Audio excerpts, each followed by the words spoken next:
प्रदीप चौहान साहब, आपके पास आने से पहले मैं एक छोटा सा एक वीडियो है, मैं आग्रह करूंगा कि वो आपको दिखा दें, क्योंकि मैं इसलिए दिखाना चाह रहा हूं। मुझे रोज जब मैं उठता हूं तो मुझे कुछ कुछ शर्म आती है कि ये क्या हो रहा है भाई।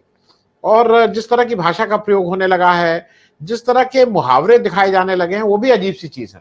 वो वो मैं एक वीडियो चाहूंगा कि आप पहले देख लें, फिर मैं उस पर आगे बात करूं। बचपन में एक चुटकुला हम सुनते थे, वो जरा बताना चाहता हूं।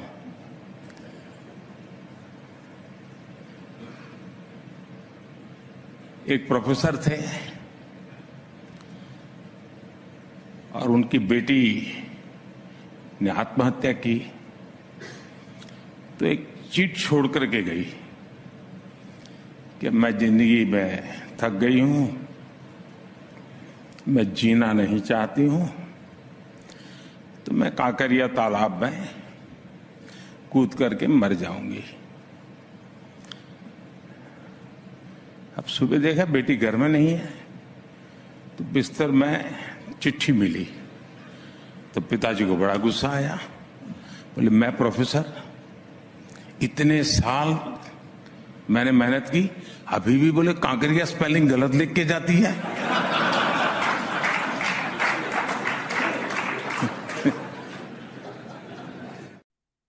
जी, आपको इसलिए कहा कि ये एक देश का प्रधानमंत्री वो किस स्तर के वो सुना रहा है, और एक लड़की आत्महत्या कर रही है और क्या लिख के जा रही है।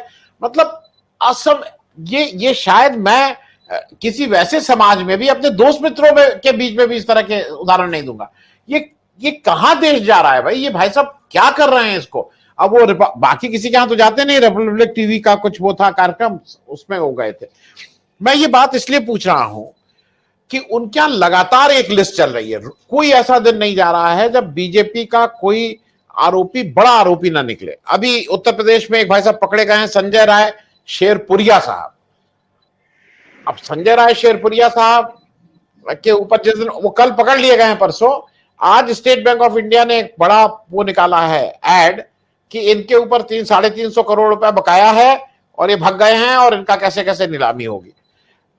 कल 2 दिन पहले बालेश धनखड़ जी जो ऑस्ट्रेलिया में पकड़े गए, वो founding president of the overseas friends of BJP in Australia. जब मोदी जी हमारे गए थे तो वो मोदी वो सबसे आगे लेके करवाते थे। उनके ऊपर 13 सेक्सुअल असॉल्ट के केसेस, 13 ये पकड़े गए, 17 और हैं वो केवल औरतों का यौन शोषण में वो नंबर 1 हो गए हैं ऑस्ट्रेलिया में। ये भी बीजेपी इसमें साइलेंट है, इस पे बीजेपी एक शब्द नहीं बोल रही है। भाई उनको फ्रिंजी वो बोल दो, कह दो कि नहीं बीजेपी से निकाल दिया था, कुछ तो बोलो। मैं प्रदीप जी इस पे आपके करूंगा, ये नेम शेमिंग केवल ये किस स्तर पे हम लोग जा रहे हैं। और खास करके आप इसके रेफरेंस में भी बोलिएगा, जो ये हमारे मोदी जी कल एक अपने हिसाब से चुटकुला सुना रहे थे, वो चुटकुला क्या चुटकुला था या वो किसी की संवेदनहीनता थी? प्रदीप जी।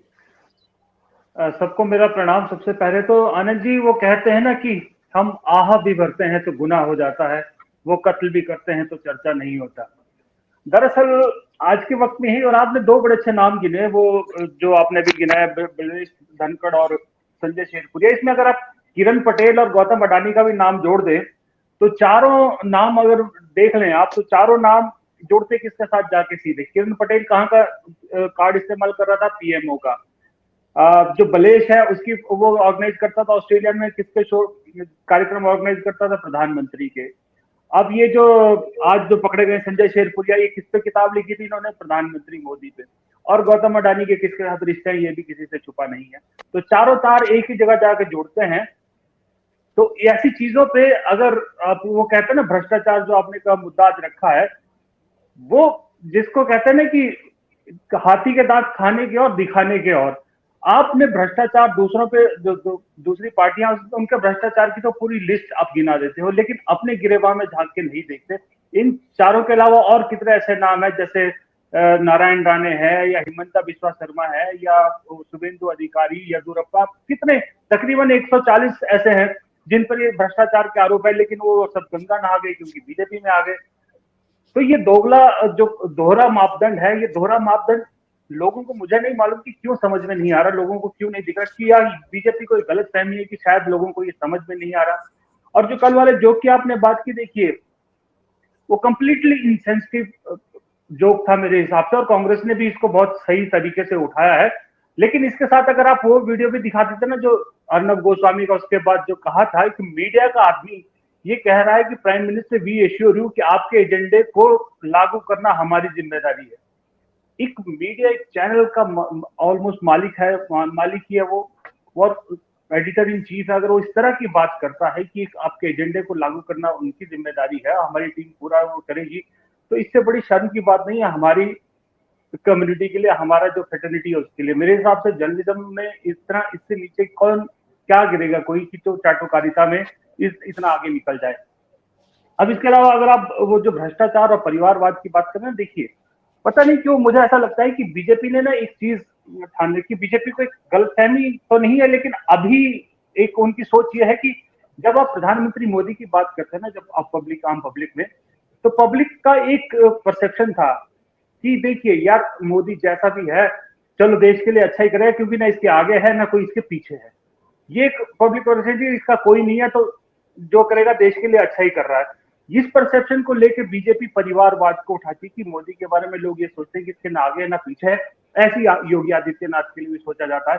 तो इसके साथ परिवारवाद के साथ भ्रष्टाचार को बड़ा जोड़ना बड़ा जरूरी है कि भाई मैं परिवारवाद के खिलाफ इसलिए हूं कि परिवारवाद की वजह से भ्रष्टाचार बढ़ता है, भ्रष्टाचार की जड़ ही परिवारवाद है। इसलिए निशाने पे लाओ तेजस्वी को, राहुल गांधी को, अभिषेक बनर्जी या जो और भी आपने नाम गिनाए, ये सारे चीज उसको कोऑपरेट करने के लिए ना, अपने परिवारवाद के मुद्दे को आगे बढ़ाने के लिए भ्रष्टाचार को जोड़ना जरूरी है, और प्रधानमंत्री की इमेज के साथ उसको फिट करते हैं ये लोग। ये नैरेटिव 2024 के लिए इन्हीं दो चीजों पे सेट किया जा रहा है।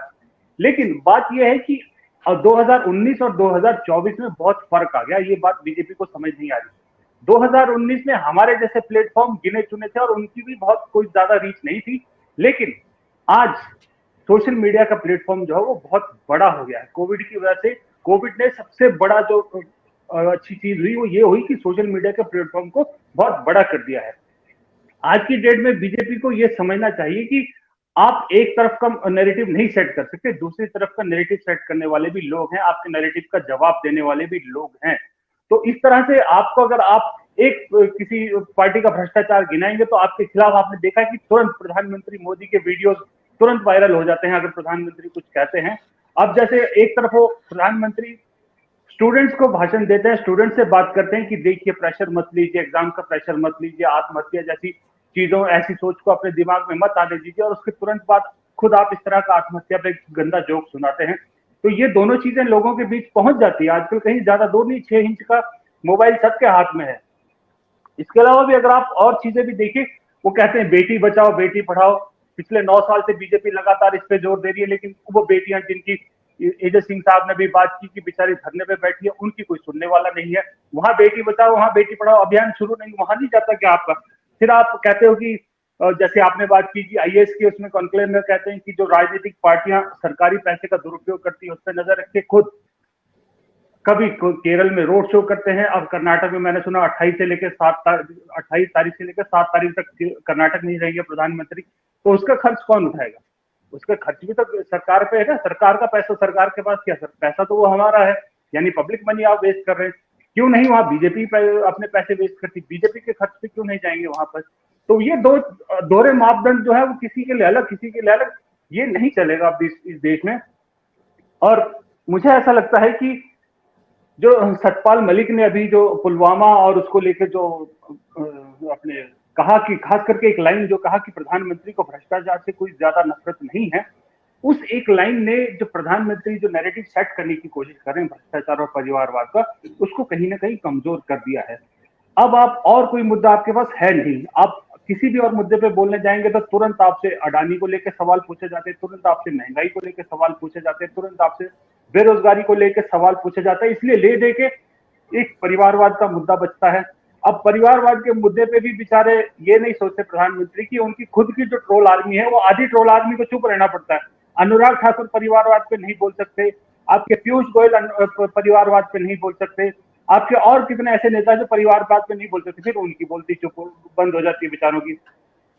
तो इसलिए मुझे ऐसा लगता है कि नैरेटिव सेट करने की कोशिश की जा रही, जो आपके आज का प्रोग्राम का टाइटल है वो बिल्कुल सही है, लेकिन इस नैरेटिव को सेट होगा या नहीं होगा ये कर्नाटक के चुनाव पर बहुत डिपेंड करता है। अगर कर्नाटक का चुनाव का जो वर्डिक्ट है कहीं बीजेपी का अगेंस्ट आता है, जिस तरह से कहा जा रहा है, और गलती से अगर बीजेपी 40 के नीचे रह जाती है, 40 जो कांग्रेस दावा कर रही है, चलिए मानिए 50 से भी नीचे रह जाती है, तब तो ये नैरेटिव वहीं ठूस हो जाएगा, वहीं पर इसका जो है वो बंटाधार हो जाएगा, क्योंकि उल्टा पड़ जाएगा। इसका मतलब भ्रष्टाचार के मुद्दे पे बीजेपी हारेगी। 40% सरकार का दाग उन पे लगा है, ना कि कांग्रेस पे लगा हुआ है।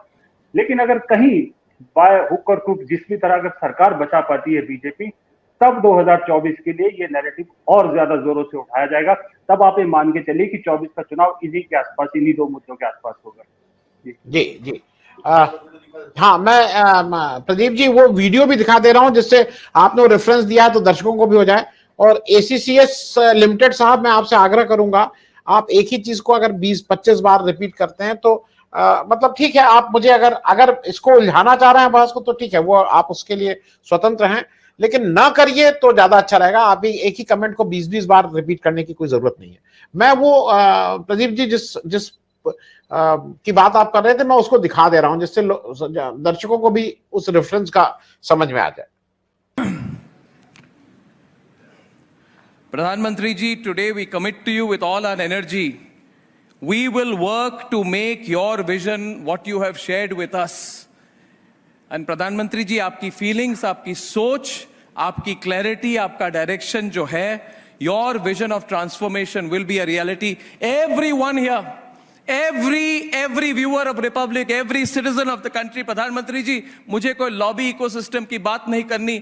मैं तो मानता हूं कि देश की जनता आपके साथ है। प्रधानमंत्री जी, आज इस मंच से आपसे हम वादा करते हैं कि हमारी भी रिपब्लिक मीडिया नेटवर्क की पूरी लगन से, पूरे कमिटमेंट के साथ आपके विजन के दिशा में हम अपने प्रयास भी जोड़ेंगे। तो प्रधानमंत्री जी, आपने मेरे हिंदी के बारे में आपको कहीं से भी लगा जी देखिए आनंद जी, मैं कह रहा हूं कि मुझे 26 साल हो गए सर पत्रकारिता में, और मैंने सही में बताऊं, मैंने अखबार में सिर्फ गिन के 6 महीने काम किया, बाकी सारा मैंने टेलीविजन में काम किया, इन सभी चैनलों में काम किया। इसको नहीं, रिपब्लिक को छोड़ दीजिए।